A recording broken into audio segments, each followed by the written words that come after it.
আসসালামু আলাইকুম রহমতুল্লাহি ওয়া বারাকাতুহু। ইন্নাল হামদালিল্লাহ ওয়াসসালাতু ওয়াসসালামু আলা রাসূলিল্লাহ ওয়া আলা আলিহি ওয়া আসহাবিহি ওয়া আহলি বাইতিহি ওয়া মান দাআ বিদাওয়াতিহি ওয়া জাহাদা ফি সাবিলি হাক্কা জিহাদি ইলা ইয়াউমিদ্দিন। ফাউযু বিল্লাহি মিনাশ শাইতানির রাজীম। বিসমিল্লাহির রহমানির রহিম। ক্বালা তাআলা ইন্নাল্লাহা ইয়া'মুরু বিল আদলি ওয়াল ইহসান। সুপ্রিয় দর্শক শ্রোতা, যারা কাছে কিংবা দূরে, শহরে কিংবা গ্রামে, দেশে কিংবা বিদেশে, দুনিয়া জুড়ে যে যেখান থেকে দেখছেন, আপনাদের প্রিয় চ্যানেল দীপ্ত টিভির পর্দায় পলি কেবলস নিবেদিত Subhe Sadiq, powered by Beacon pharmaceuticals limited, co sponsor Islami bank Bangladesh PLC. সুপ্রিয় দর্শক শ্রোতা, গোটা অনুষ্ঠান জুড়ে আপনাদের সাথে রয়েছে আমি মুফতি আব্দুল হালিম। প্রতিদিনের মতো আজকেও আমরা কিছু বিষয় নিয়ে, জীবন ঘনিষ্ঠ কিছু বিষয় নিয়ে আমরা আলোচনা করতে চাই। আজকে আমাদের আলোচনার বিষয় হলো ন্যায় ও ইনসাফ প্রতিষ্ঠায় সিয়ামের ভূমিকা। ন্যায় ও ইনসাফ প্রতিষ্ঠায় সিয়ামের ভূমিকা, এই চমৎকার বিষয়ে কথা বলার জন্যে আমরা আমাদের স্টুডিওতে আজকে আমন্ত্রণ জানিয়েছি দেশের দুজন বিজ্ঞ ইসলামিক স্কলারকে। আসুন তাদেরকে পরিচয় করে দিই আপনাদের সাথে। আমার ঠিক এদিকে রয়েছেন বিশিষ্ট ইসলামী চিন্তাবিদ, মিডিয়া ব্যক্তিত্ব, ইসলামিক স্কলার, মানারাত ইন্টারন্যাশনাল ইউনিভার্সিটির সহযোগী অধ্যাপক, বিআইআইটি এর ডেপুটি ডিরেক্টর জনাব ডক্টর সৈয়দ শহীদ আহমেদ। আসসালামু আলাইকুম ওয়া রাহমাতুল্লাহি ওয়া বারাকাতুহু। আমার ঠিক এপাশে রয়েছেন আরেকজন বিশিষ্ট ইসলামিক স্কলার, মিডিয়া ব্যক্তিত্ব, বাংলাদেশ ইমাম সমিতির সম্মানিত সেক্রেটারি জেনারেল ফাদিলাতুল শেখ মাওলানা আতিকুর রহমান। আসসালামু আলাইকুম ওয়া রাহমাতুল্লাহি ওয়া বারাকাতুহু।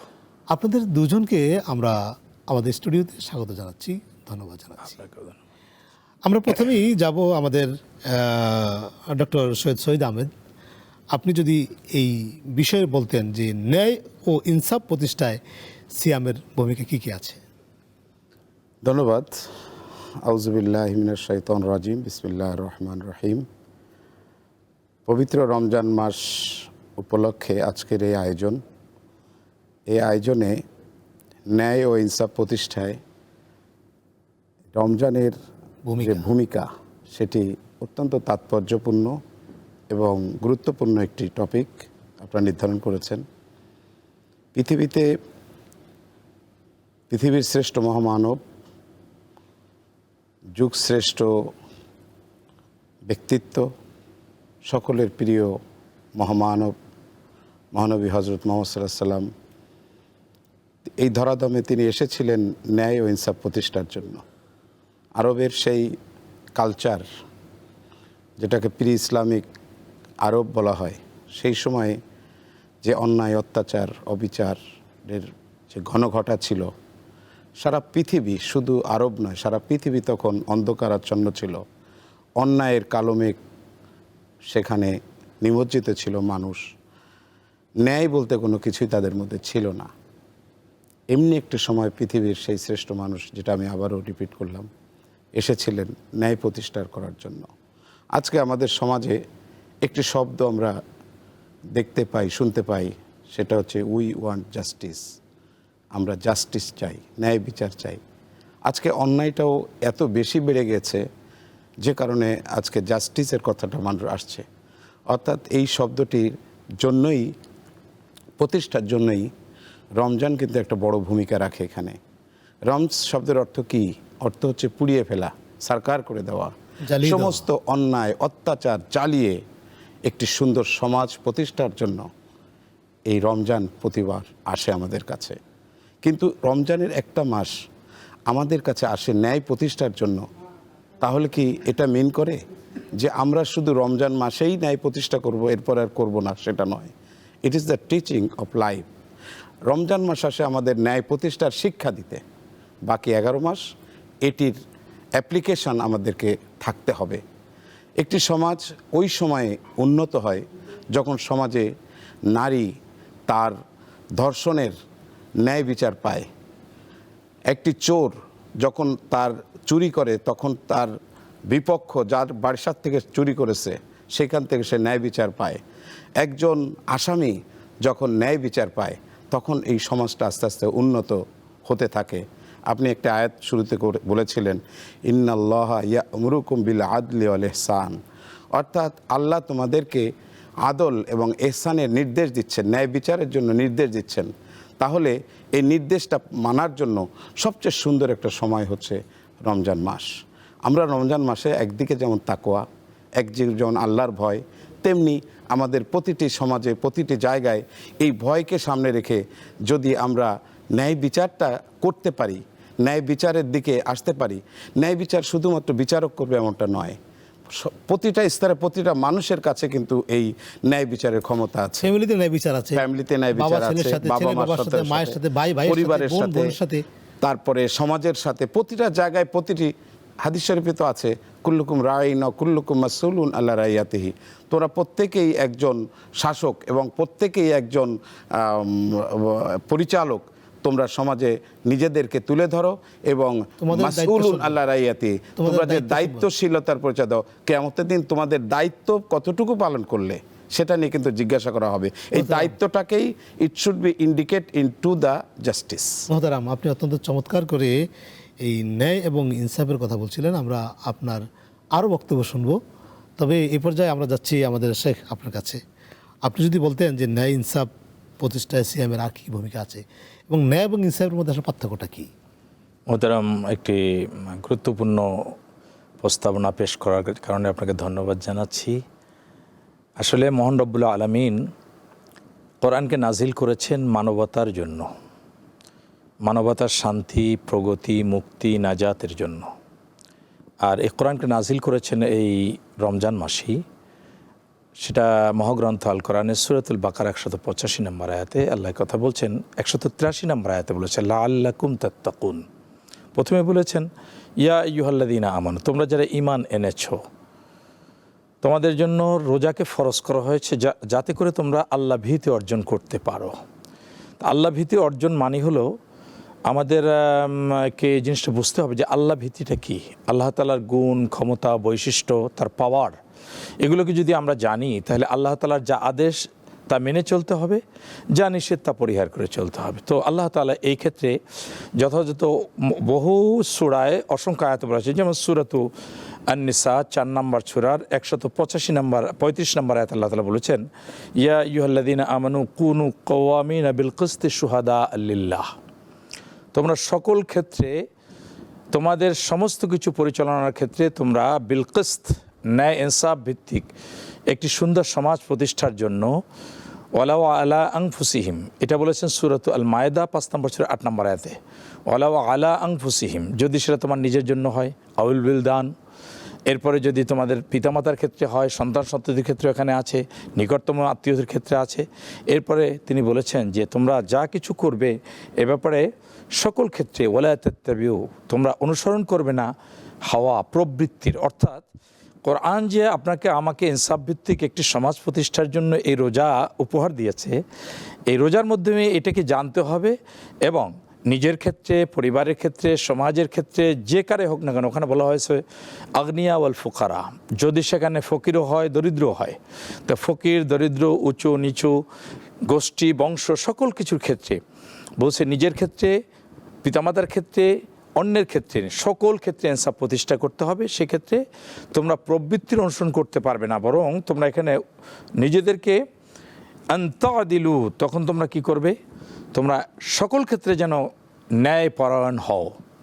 আর যদি এক্ষেত্রে তোমরা, যেমন আমাদের সমাজে জমি বন্টনের ক্ষেত্রে এই শব্দটি ব্যবহৃত হয়, আর ব্যবসা বাণিজ্যের ক্ষেত্রে পরিমাপের ক্ষেত্রে এটা ব্যবহৃত হয়, কিন্তু না, এটা সকল ক্ষেত্রে যে তোমরা ইদিলু হুয়া আকরাবু লিত্তাকওয়া, এই যে তাকওয়াটা সূরা বাকারার 183 নম্বর আয়াতে আছে, ইদিলু, ন্যায়পরায়ণ হলে এটাই হলো তাকওয়ার নিকটবর্তী, মানে জীবনের সকল ক্ষেত্রে। হ্যাঁ, আপনার যে আরো একটু হিসাব হলো এরকম যে আমরা রোজা রাখি, রোজা তো আসছে তাকওয়া অর্জনের জন্য। তাকওয়া মানি হলো যে মুত্তাকি হবে সে সমস্ত মা হাজারা, যা কিছু আল্লাহ তাআলা পরিহার করেছেন, আল্লাহ রাসূল পরিহার করেছেন, আল্লাহ তাআলা নির্দেশ দিয়েছে, সেটা থেকে পরিহার করে চলতে হবে। আর মা নাহা আনহু, যা নিষেধ করেছেন সেটা পরিহার করতে হবে।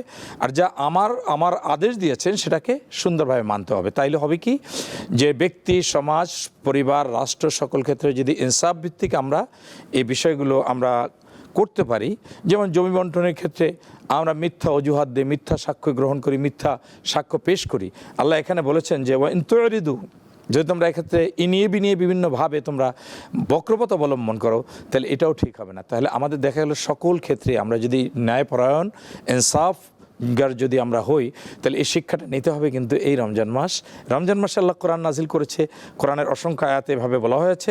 তো এক্ষেত্রে আমরা অবশ্যই আল্লাহ সুবহানাহু ওয়া তাআলার নির্দেশনা পালন করলে আমাদের রোজাও সফল হবে, আমাদের জীবনটা সুন্দর হবে। মোহতারাম, আপনি অত্যন্ত চমৎকার করে এই ন্যায় এবং ইনসাফের উপরে কথা বলছিলেন।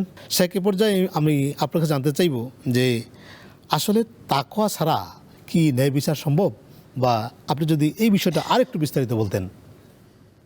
According to the light of the Quran, Quranic verses, সেখানে তাকওয়া ছাড়া ন্যায় বিচার সম্ভব নয়। একজন মানুষের ভিতরে ওই সময়ে জাস্টিস বা ন্যায়পরায়ণতা জেগে ওঠে যখন অন্যায় কাজ করার ব্যাপারে তার ভিতরে একটা ভয় কাজ করে, যে আমি এই অন্যায় কাজটা করব, কেন করব। এখানে ভয়ের সাথে তাকওয়ার সাথে জাস্টিসের একটা সম্পর্ক আছে। এই জন্যই তো কোরআন নাজিল হয়েছে। এইটা ছিল না বলেই আরব দেশের লোকেরা অন্যায় কাজ করত। তাদের ভিতরে যে নীতিবান মানুষ ছিল না এমনটা নয়, কিন্তু অন্যায় কাজ করার ক্ষেত্রে তাদের কোনো ভয় কাজ করেনি কখনো। এবং আমরা যদি দেখি এই রাসূল সাল্লাল্লাহু আলাইহি সাল্লামের পরবর্তী যে খোলাফায়ে রাশেদিন, যেমন হযরত ওমর রাদিয়াল্লাহু তাআলা আনহুর যে শাসন আমরা দেখেছি, সেই শাসনটা এত ন্যায়পরায়ণ শাসন ছিল যেটা আজকেও মানুষ সেই শাসনের কথা স্মরণ করে। আমরা যদি আমাদের মুসলিম যে হেরিটেজগুলো ছিল, মুসলিম বিশ্ব একসময় সারা পৃথিবীকে শাসন করেছে আব্বাসী যুগে, খলিফা হারুন আর রশিদ, খলিফা মামুন, তাদের মধ্যে ন্যায় বিচার ছিল, জাস্টিস ছিল। কারণ কি? তাদের মধ্যে তাকওয়া ছিল, আল্লাহর ভয় ছিল। অর্থাৎ আল্লাহর ভয়, স্রষ্টার ভয় যদি মানুষের ভিতরে হৃদয় না থাকে, তার কাছ থেকে কখনো ন্যায় বা পরায়ণতা আশা করা যায় না। কোরআনের বারবার বহু জায়গায় বলা হয়েছে, এমনও বলা হয়েছে যে 7 হাদিস শরীফের মধ্যে আছে 7 শ্রেণীর মানুষ কিয়ামতের দিন আরশের নিচে ছায়া পাবে। তার মধ্যে প্রথম নম্বর হচ্ছে আদেল, ন্যায় বিচারক। সুতরাং এই যে ন্যায় বিচারক, ন্যায় বিচার, এটা যুগে যুগে হয়ে আসছে। কিন্তু আজকে আমাদের সমাজে খুন, দর্শন, অন্যায় যে কাজগুলো চলছে একের পর এক, এর প্রত্যেকটার পিছনে কারণ হচ্ছে আল্লাহর ভয় থেকে আমরা দূরে সরে গিয়েছি। আর সেই ভয়টা জাগ্রত হয় রমজান মাসে। আমরা মনে করি যে এই রমজান মাসে আল্লাহ যে তাকওয়া অর্জন করেছে, এই তাকওয়া অর্জন করতে বলেছেন, এই তাকওয়া অর্জনের মধ্য দিয়েই একটা মানুষের মধ্যে কুপ্রবৃত্তি যেমন দূর হবে, তেমনি ন্যায় বিচার প্রতিষ্ঠা হবে, ন্যায় নীতি আদর্শ প্রতিষ্ঠা হবে রমজান মাসে। এটা আমরা এই ন্যায় বিচার পাচ্ছি না কেন? সেটা কি কোরআন থেকে দূরে থাকার কারণে? আমরা কোরআন থেকে দূরে থাকার কারণে, শুধু কোরআন থেকে না, আমরা সুন্নাহ থেকেও দূরে সরার কারণে। কোরআন সুন্নাহ থেকে যদি আমরা দূরে সরে যাই, এবং যেটা রাসূল সাল্লাল্লাহু আলাইহি ওয়াসাল্লাম বহু জায়গায় বলেছেন, কোরআন শরীফের মধ্যে আসছে যে তোমরা যদি সত্যের দিকে না এগিয়ে যাও, তোমরা যদি কোরআন এবং সুন্নাহকে আঁকড়ে না ধরো, তাহলে পথভ্রষ্ট হবে। আল্লাহ রাসূল বলে দিয়েছেন। আজকে আমাদের পথভ্রষ্ট হওয়া, ন্যায় বিচার থেকে দূরে যাওয়া, আমাদের মধ্যে সমাজের অন্যায়, অত্যাচার, অবিচার বেড়ে যাওয়ার মূল কারণ হচ্ছে এই কোরআন এবং সুন্নাহ থেকে আমরা দূরে সরে গিয়েছি। সুতরাং এই রমজান মাস যে বারবার আসে, কি ডাক দেয়? আমাদেরকে ডাক দিচ্ছে যে তোমরা উদু ইলা সাবিলি রব্বিকুম বিল হিকমা অল মাউইজাতুল হাসানা। এই জন্য মানুষকে ডাকতে হবে, এবং সেই সাথে ওই ডাকের মধ্যে যেন আমরা আমাদের কুপ্রবৃত্তিটাকে দূর করে একটি সুন্দর সমাজ প্রতিষ্ঠার জন্য আমরা ন্যায় বিচার প্রতিষ্ঠা করতে পারি, সেই ডাক কিন্তু রমজান মাস প্রতি বছরই আমাদেরকে দিয়ে যাচ্ছে। আপনি অত্যন্ত চমৎকার বলছিলেন। সেক্ষেত্রে পর্যায়ে আমরা আপনার কাছে যাব যে আমরা সমাজে কিভাবে আমরা আদল, ইনসাফ প্রতিষ্ঠা করতে পারি। আলহামদুলিল্লাহ, অত্যন্ত সুন্দর একটি প্রশ্ন করেছেন। আল্লাহ সুবহানাহু ওয়া তাআলা দেখেন, মানুষের প্রকৃতি গতি বুঝে কিন্তু সময় উপযোগী কোরআনের সলিউশন দিয়েছেন, the scientific indication in the holy Quran. It is in details explain from our almighty Allah. এটা সবিস্তারে আলোচিত হয়েছে আল্লাহ তাআলার পক্ষ থেকে। তো আমরা এক্ষেত্রে সূরাত আন-নিসা 4 নম্বর সূরার 58 নম্বর আয়াতে দেখতে পাই আল্লাহ তাআলা বলছেন, ইন্নাল্লাহা ইয়া'মুরুকুম আন তুআদ্দুল আমানাতি ইলা আহলিহা ওয়া ইযা হাকামতুম বাইনান নাসি বিল আদলি আন তাহকুমু বিল আদল। এই কথাগুলো কিন্তু নির্দেশ করেছেন। এখানে আল্লাহ তাআলা বলেছেন যে দেখেন, আমাদের এই সমাজে আমরা কিন্তু ভুলে আছি এই বিধানটাকে। আমরা আমার দেশের রাষ্ট্র পরিচালনায় যারা আছে তারা আমাদের দেশ পরিচালনার প্রথম শ্রেণীর শাসক। তা আল্লাহ তাআলা বলেছেন যে তোমরা যারা শাসক হয়েছো, শাসক হবে ইন ফিউচার, তোমরা অবশ্যই তোমরা এই শাসক শ্রেণী যারা আছো, তোমরা শাসিত যারা, তাদেরকে তাদের অধিকারটুকু যথাস্থানে ফিরিয়ে দেবে। সুবহানাল্লাহি ওয়া বিহামদিহি। যে ইন্নাল্লাহা ইয়া'মুরুকুম আন তুআদ্দুল আমানাতি ইলা আহলিহা। তো এক্ষেত্রে যদি শাসকগণ, আমার সাথী আমার ভাই আলোচনা করেছেন যে ইমামুনা আদিলুন, যে কিয়ামতের ময়দানে 7 শ্রেণীর লোককে আর সাজিমের নিচে ছায়া দেওয়া হবে। তার মধ্যে প্রথম হলো ন্যায়পরায়ণ শাসক, যে তার রাষ্ট্র পরিচালনার সকল ক্ষেত্রে, বিভাগ পরিচালনায় যে ইনসাফ ভিত্তিক তার পরিচালনায় ভূমিকা রাখতে পারবে, সেই সেখানে ন্যায় এবং ইনসাফ প্রতিষ্ঠার গুরুত্ব কতটুকু, খুবই খুবই খুবই 7 শ্রেণীর লোককে আল্লাহ তার আরশে ছায়া দিবেন। এর মধ্যে তার মধ্যে প্রথম হচ্ছে নম্বরে ন্যায় বিচারক শাসক তিনি যা করবেন। শুধু এটাই নয়, এখানে আল্লাহ তাআলা বলছেন যে ইযা হাকামতুম বাইনান নাস বিল আদলি আন তাহকুম, তোমাদের খেয়াল রাখতে হবে তোমরা বিচার ফয়সালার ক্ষেত্রে তোমার কাছের, দূরের, নিকটের, আত্মীয় স্বজন মুখ দেখে বিচার করার কোনো সুযোগ নেই। এখানে তুমি শাসিত যারা থাকবে তাদের প্রতিটি মানুষের অধিকারকে ফিরিয়ে দেওয়ার জন্য তোমার সর্বোচ্চ চিন্তা সেটা থাকবে ইনসাফ ভিত্তিক। তুমি সকলের ক্ষেত্রে নিজের কথা চিন্তা করবে না, বরং অমরের মতন তিনি যেমনি সেই আদা জাহানের খলিফা ছিলেন, তুমি হয়ে যাও সেভাবে একজন শাসক, যে মানুষের দাঁড়ে দাঁড়ে ঘুরে ঘুরে কার কি সমস্যা ছিল, কার কি যন্ত্রণা ছিল, কার কি ব্যথা ছিল, কোন মায়ের কান্নায় বুক ভেসে যেত, সে সব খুঁজে খুঁজে দেখতো। কারা নির্যাতিত, নিপীড়িত, বঞ্চিত, কারা অযাচিত, যারা এখন যাদের কান্নায় আকাশ বাতাস ভারী হয়ে যাচ্ছে, তুমি খোঁজ নাও তাদের। কি চমৎকার সুযোগ আপনাকে দিয়েছেন আল্লাহ তাআলা। যদি আমরা এটা পারি তাহলে আমরা একদিকে শাসক হিসাবে যেমনিভাবে পূর্ণ শাসক হলাম, ঠিক শাসিতর ক্ষেত্রেও আমরা আলী রাদিয়াল্লাহু তাআলা আনহু বলছেন সেবার জন্য নেতৃত্ব, তাকওয়ার জন্য সম্মান। ঠিক তাকওয়া অর্জনের সেই মাসটি আমাদের মাঝে আসছে। এই রমজান মাস আমাদের মাঝে পূর্ণ 30টি দিন আমাদেরকে সে অনুপ্রেরণা দিয়ে যাবে।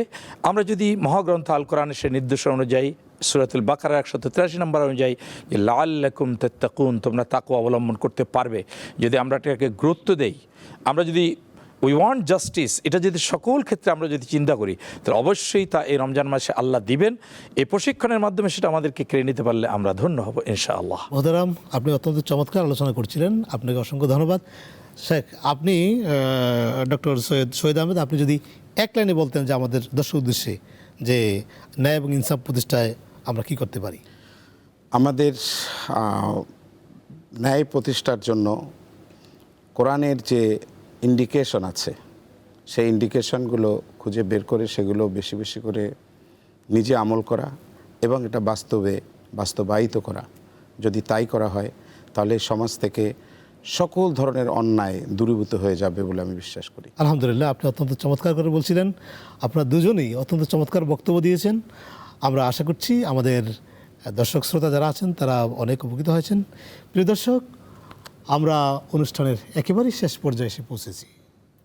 আপনারা দেখছেন আপনাদের প্রিয় চ্যানেল দীপ্ত টিভির পর্দায় পলি কেবলস নিবেদিত সুবে সাদিক, powered by Beacon pharmaceuticals limited, co sponsor Islami bank Bangladesh PLC. আমরা একেবারেই শেষের দিকে। শেষ কথাটুকু এভাবে বলতে চাই, বিশ্ব মানবতার মুক্তি সনদ আল কোরআন সকল প্রকার জীবন জিজ্ঞাসার জবাব দিয়েছে এই কোরআন। আসুন এই মাহে রমজানে আমরা বেশি করে কোরআন পড়ি, কোরআন অনুযায়ী আমরা জীবন যাপন করি এবং সেই সাথে সাথে ন্যায় এবং ইনসাফের দীক্ষা আমরা নেই। আল্লাহ আমাদের কবুল করুন। পরবর্তী প্রোগ্রাম দেখার আমন্ত্রণ জানিয়ে আজকের মতো এখানে শেষ করছি। আসসালামু আলাইকুম রহমতুল্লাহি ওয়া বারাকাতুহু।